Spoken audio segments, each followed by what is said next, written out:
Welcome to the I Love Mortgage Brokering podcast. I'm your host, Scott Peckford, and today is a special episode. I'm talking to my friend, Etienne Goudreau. Etienne, I hope I said your last name properly. Etienne is our principal broker for BRX Mortgage in Quebec, BRX Hypothèque, and we talk about his background. So he's been in the mortgage business since 2015, or been a broker rather since 2015. Background as a professor in finance and worked at Desjardins. And he also helped set up another large brokerage in Quebec that's done quite well and really understands the environment, the culture. And it's a fantastic conversation that I have with him. We talk about the differences, but regulatory differences between the provinces, as well as some of the things that you can expect if you are working in Quebec. And he gave me an awesome book. He gave me a book that's called The Anglo Guide to Survival in Quebec. And it looks hilarious. And so I'm going to read this as a guy who, I used to live in Ontario, so I have lots to learn on working the Quebec culture, and I'm excited about that. So have a listen to this conversation. If you're interested to find out more about how we can help you, if you're in Quebec or looking to get set up there, we would love to chat with you. You can reach out to us. There's links in the show notes to this. Thanks for listening, and I will catch you on the back end. Hey, Etienne, welcome to the show. Hey, thank you, Scott. So tell me a little bit about yourself and how you got in the mortgage biz. So I actually started in the mortgage business in 2015. Prior to that, I worked in commercial financing, real estate, appraising, and I was also teaching at a local college called La Cité Collégiale. And so what did you teach? I was teaching. It wasn't dance or something. I mean, that's fine, but what was it? You don't want to see me on the dance floor. I don't recommend Me neither. that. So, but in a general perspective, I was teaching financial marketing and marketing services, project management, and yeah.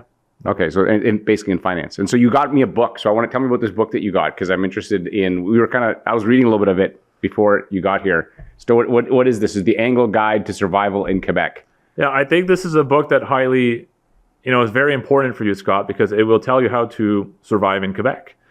This book was published in 1983, but a lot of paragraphs still apply today. Right. It looks hilarious. My only experience, so I lived in North Bay, Ontario, and my experience with Quebec is I had a couple of girlfriends that were French, and I'm not going to lie, I have a little PTSD. So, yeah. But I think it's fine now. It's been many years. And so, yeah, we're excited. BRX is in Quebec, which we're going to talk a little bit about.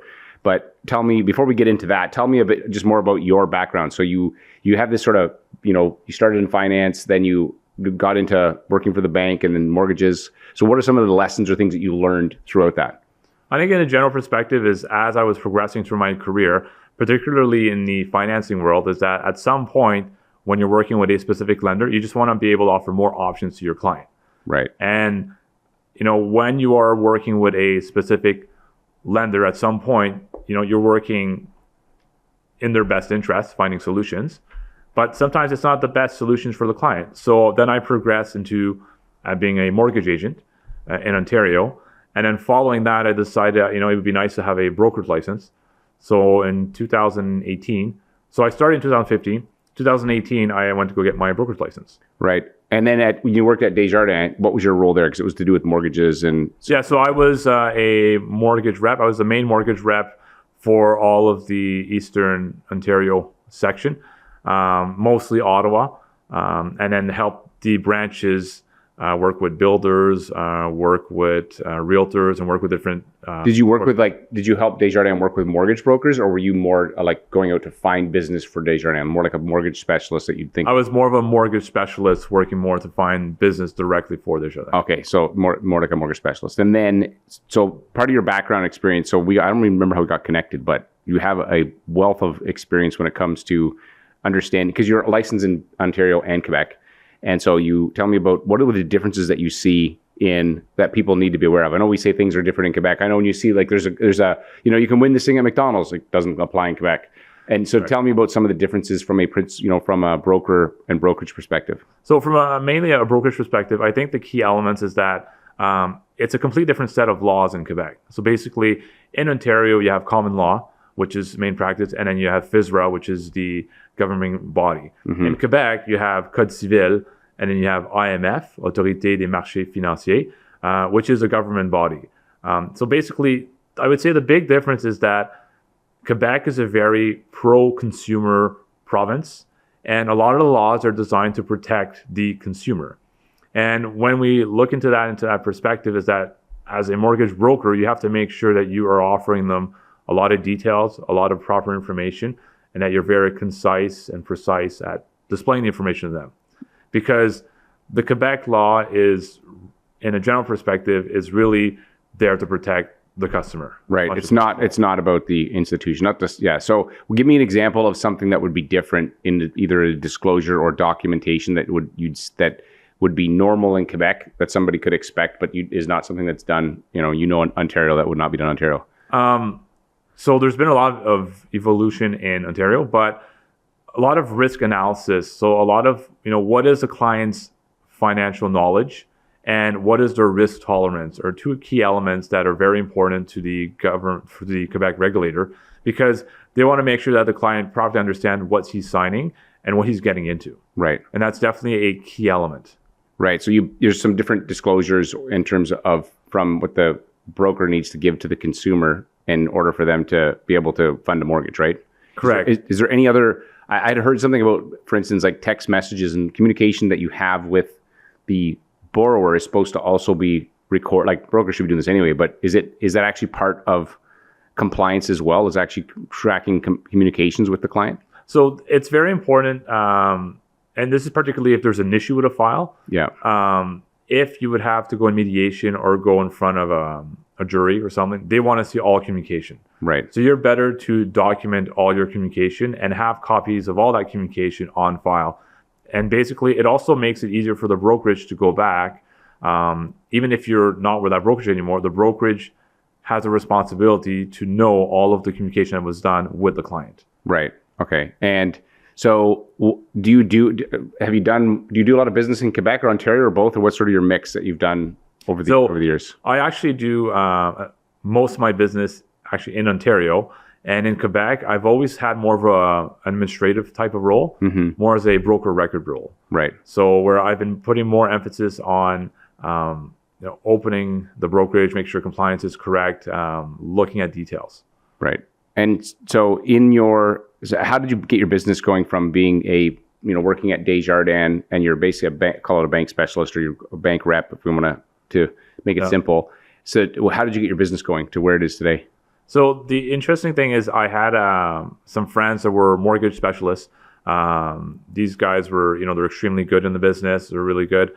And we were in a position where they needed a broker of record for Quebec.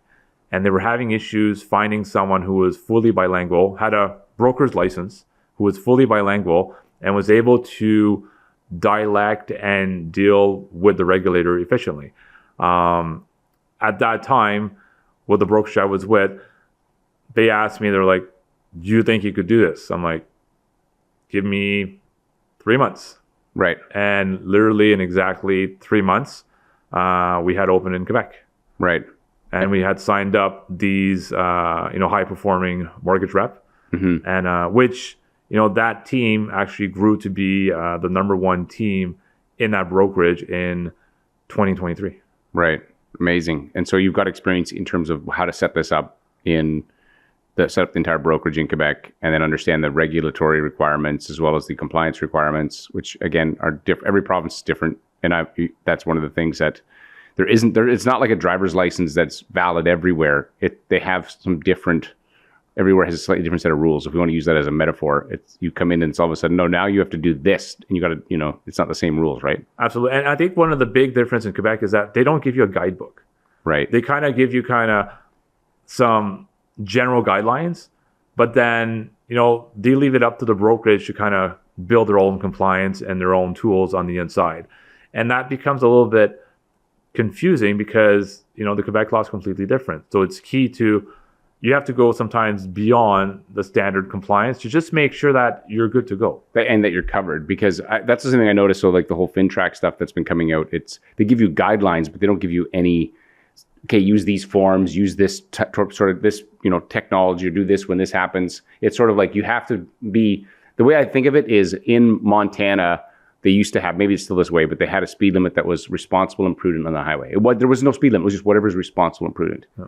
And imagine though, I feel like with this FinTrack stuff, anyway, I'm going to go on a little tangent here. The FinTrack stuff is like, hey, we're going to make you got to be responsible and prudent in the school zone. But what does that mean? It's sort of like with people's money. And if you mess up, we're going to fine you, but we're not going to give you really clear guidelines. And so I find it difficult, but you're right. You're better off to lean more towards more compliance, compliance than less possible, so that you don't put yourself at risk because there isn't clear guidelines. And being documented is key, and having the elements is key. And the Quebec regulator does have sanction abilities, so you don't want to be in a position where you haven't prepared yourself. What do you properly. mean by sanction abilities? They can fine you, right? They can easily fine you, and basically they can also transfer the files directly to la Sûreté du Québec, which would be the police. Yeah. And then they'll do verifications and so forth, right? So the key thing, they also work directly with law enforcement. Right. So, you just want to be sure that that your client properly understands what they're signing and what they're doing, and that you've done your due diligence to provide them the best possible option.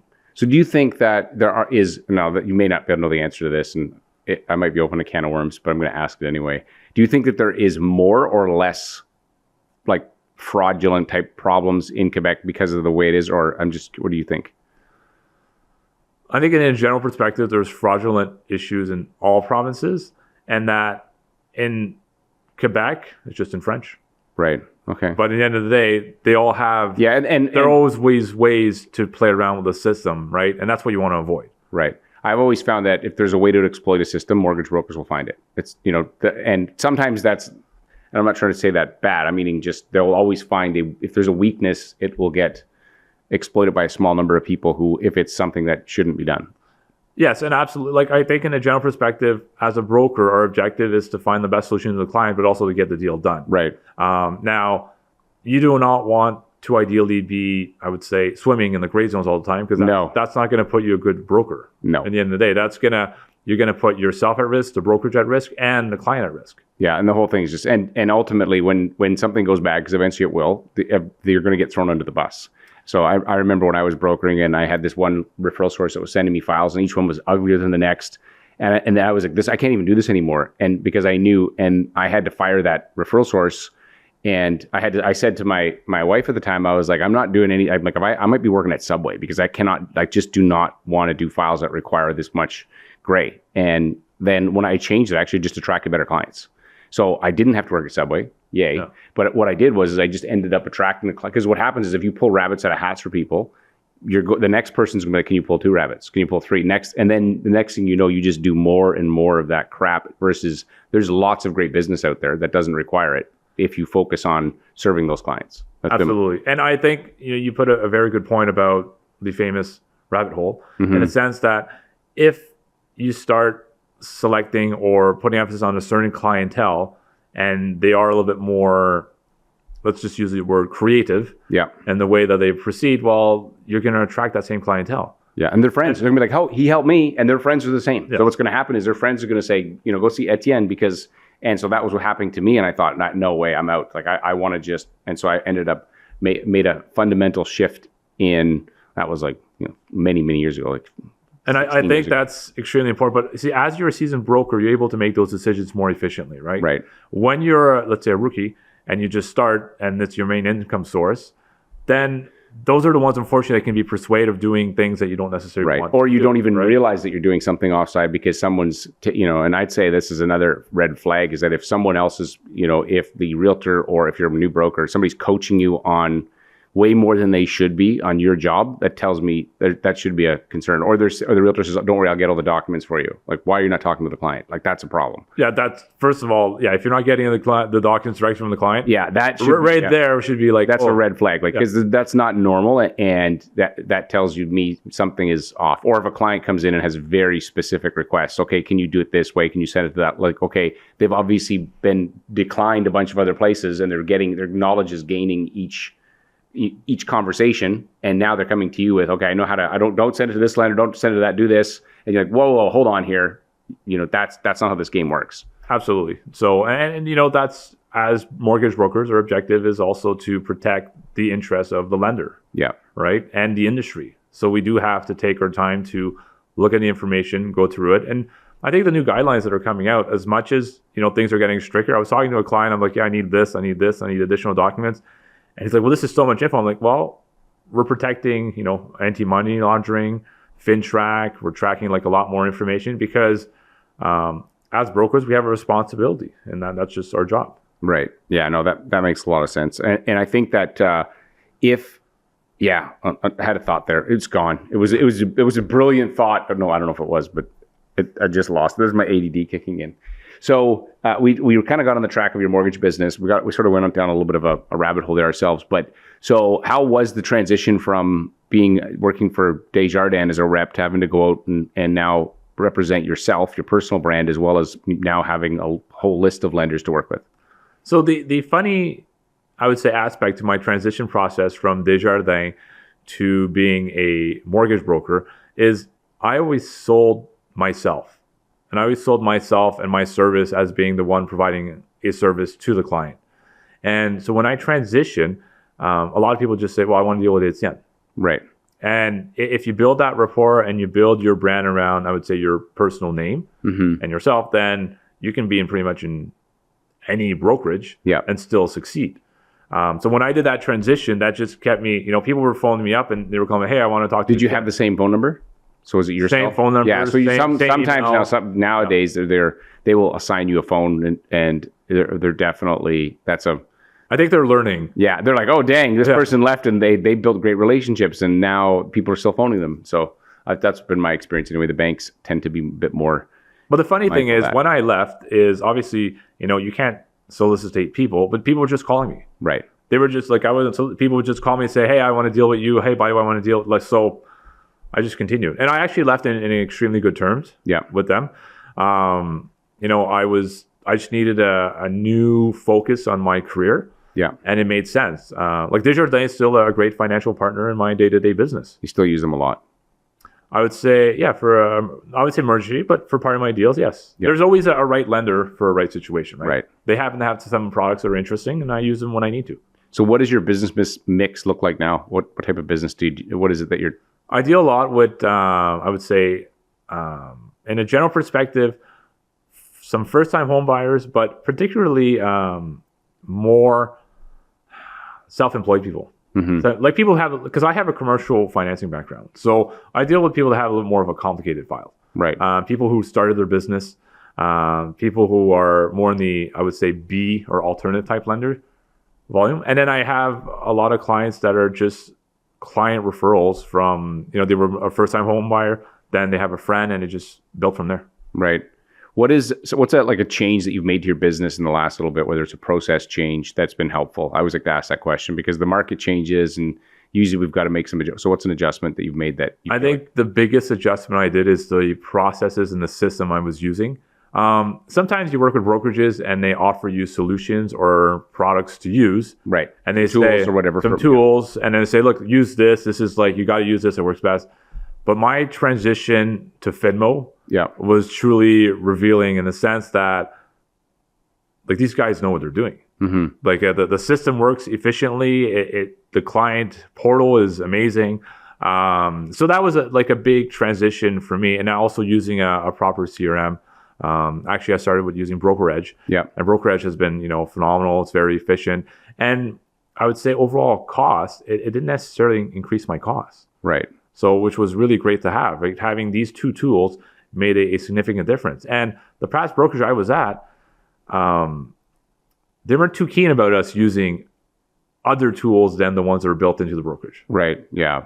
I think I've always thought when it comes to brokerage is having you're independent contractor, right? And so to tell you that you have to use this set of tools, it's like it doesn't jive right. And my personality, I don't like to be told what to do.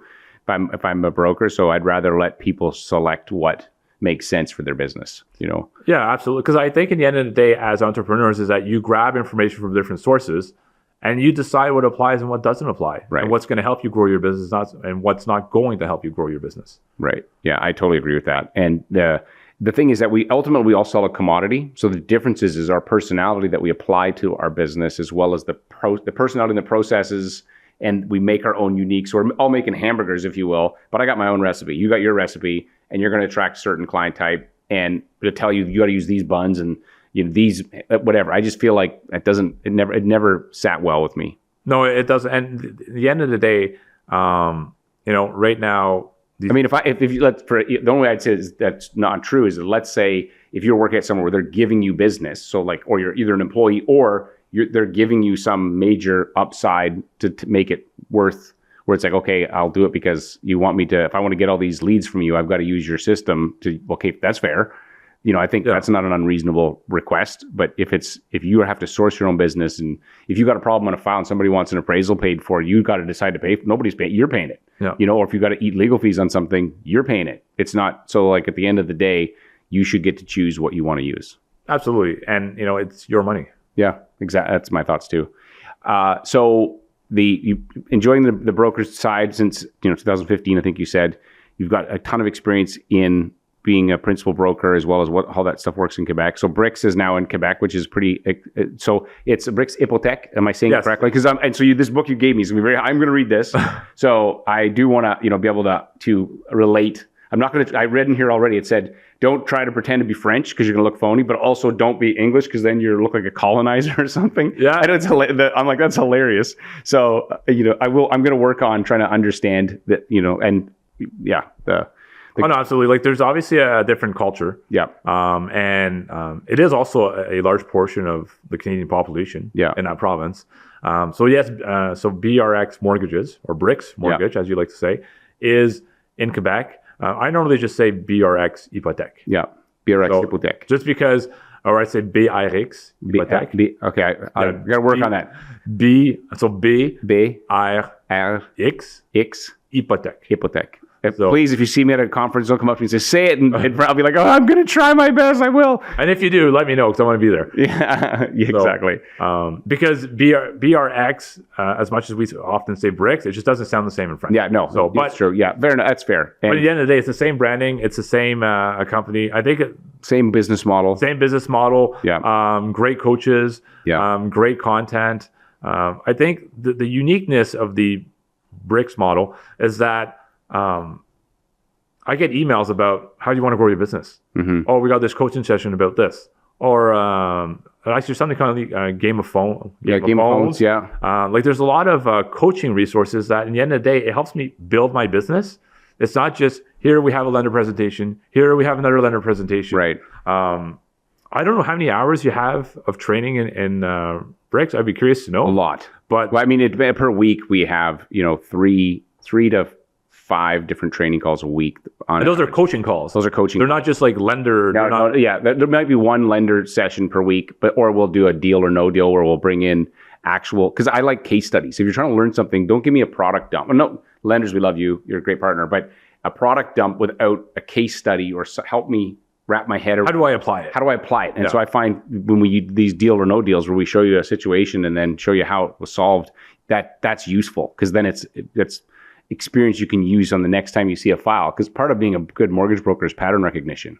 Absolutely. Right? You just see the patterns and you're like, oh, I think I know how to solve this. Yeah, normally I would say a good tooled mortgage broker would probably figure out a deal in 10 minutes. Yeah. Or have an idea of where it's going and have an idea if it's going to work or not, right? Yeah. And so as I was doing some research, and then obviously we came in discussion, and then BRX ended up being a good fit, but the content, the training material is just so bizarre. People telling you, hey, I want to help you build your business. I want to help you grow your business, or here's some coaching material, or here are some resources.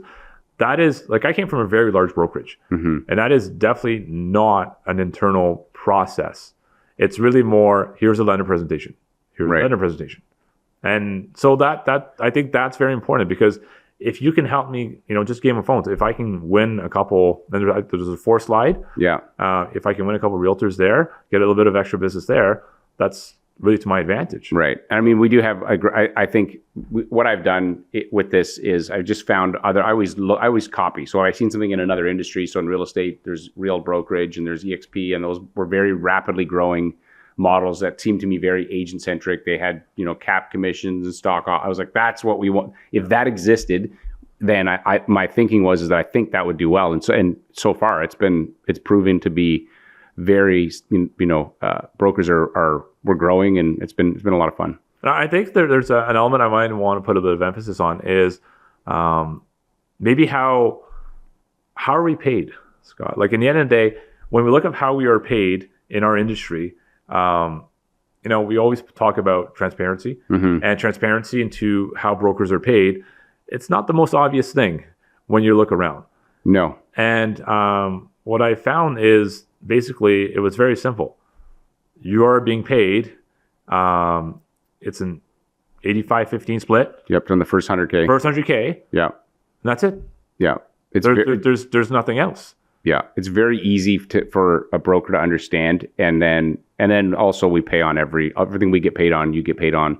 So then there's no. And that's the thing. A lot of brokers or even mortgage agents or so forth don't understand. And coming from a much larger corporate world on the brokerage industry, is that they don't understand how much money they're leaving on the table. Mm-hmm. Right. Like it's significant amount of money that's left on the table that can sometimes make the difference between getting a couple extra grand, or it could be 10, 50, who knows how much extra money, right? So that's an important, particularly in our time, everything's more expensive. Yeah, and so you've got to be more mindful with your money for sure. So yeah, that's a good point. The thing about that, so even though you try to take a model, say from the real estate side to the brokerage side, the one big difference, there's a couple, but one of them is the fact that if I get to see the commission on a real estate transaction because it's written right in the document. So I know how much money is in the deal. So if I'm selling a house and I'm part of RE/MAX or something, I got to deal with RE/MAX. I got to pay them, but I know how much money is. Because we get paid by lenders, there's all these other things like points. I was talking to a broker the other day, and he's like, what do you mean? What are these points? There's another guy who, 3 years in, he's like, I never even heard of this before, and done lots of business with those lenders. And so it's okay. Everybody can run their business how they want, but there's not even hey, we keep this so that we can do X. Just tell them. That's no problem. People they're adults, but if they don't even know about it, that's where it's a problem, I think. And I actually worked, at some point, I worked with a very large oil company, and on their portal, they actually indicated everybody's income and bonuses for all the employees. Really?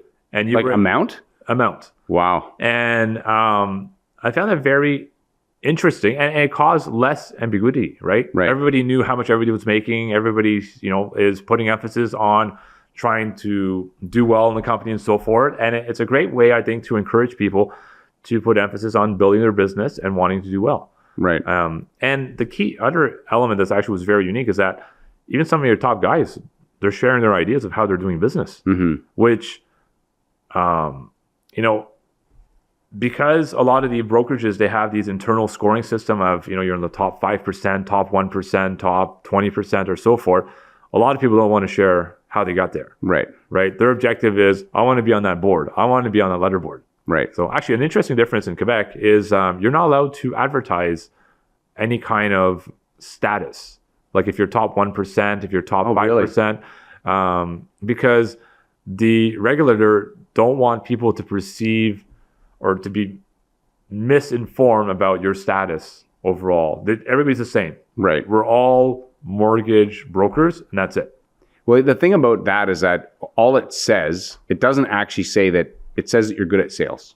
Like because in most, it's not a bad thing, but if you're top 1%, they're measuring sales. Yeah, yes, absolutely. So it's basically, and so it doesn't, I was in Florida a little while ago and I was driving and I saw these lawyer post billboards and they were like, we've got our clients, $300 million. And I've never seen but to the, almost to the nickel. Yeah. And they were all doing it. It was sort of another one. I got $1 billion for our injury clients, and so then you're basically measuring which I'd never, Florida's a different place altogether. But I think the States in general, you drive, there are these, I think they call them ambulance chaser. Yeah. They're all over the place. Yeah. There. That's a structural thing. Obviously that's a part, anyway. It's part of the way that society works. Correct. Culture. It's cultural, basically. It's cultural that there'll be lawsuits when something happens and often there's payouts and enough that it's at least worth people to do it. And actually, there was another element that I found very interesting. So we actually have an annual conference coming up, right? Yep, we do. January. Yep, in Cancun. And most people who normally assist those conferences are people who are top status in the brokerage, or who have, demonstrated that, well, basically it's a top 1% or they've potentially won it on a draw, right? Something like that.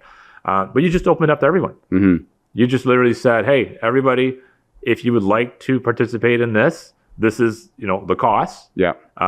There's other ways of potentially participating, but anybody we can participate, gave them right? different ways to either buy in or different ways to, because we want to, again, I think that just makes it more fun that way for our agents as well as for us. And we've got some great speakers lined up, and the whole event is going to be great. I mean, I have found that often when it comes to mortgage events, there's not a lot of useful like, it's like, okay, this is great, but it's not, I want something useful. And it'll be lender presentation. Yeah. And again, we love our lenders, and there's definitely a place for that. But there's also like, what am I going to take to my bit? What can I take home next week and use? And that's always been something that I obsess about when it comes to creating an experience for people. So thanks for reminding me of that. So where can people find you online if they're looking for you? They can find me directly on Facebook, Etienne Goudreau. They can find me on LinkedIn, Etienne Goudreau, or on my website. Right. So, which is etiennegoudreau.com. Yeah, awesome. Well, man, I'm excited to keep growing what we're doing with you and expand into Quebec, and it's going to be amazing. Absolutely. Thank you very much, Scott. Hey, thanks again for listening. And again, if you are in Quebec and you want to find out more about how we may be able to help you grow your business, we would love to chat with you. Reach out to us in the show notes of this episode. You'll be able to click on some links and we can get a conversation going. We're very excited about partnering with some of our brokers in Quebec and just seeing how we can help you grow your business. And as Etienne said, training is a big part of what we do, but it is only one part of what I believe that how we help brokers. And there's a whole bunch that's beyond that. Training is great. Yes. As a guy who ran a training company for many years, it's just kind of in my nature to always have something like that at our brokerage, but there's a whole bunch of other benefits. And so if you're interested, look into that. As I always say, there's no problem. I'm Scott Beckford. Thanks again for listening. And there's no problem in your mortgage business that someone else hasn't already solved. Your problem is just who's got that answer. Hopefully this podcast provides some answers. Thanks for listening to this special episode where we are just talking about our new relationships in Quebec.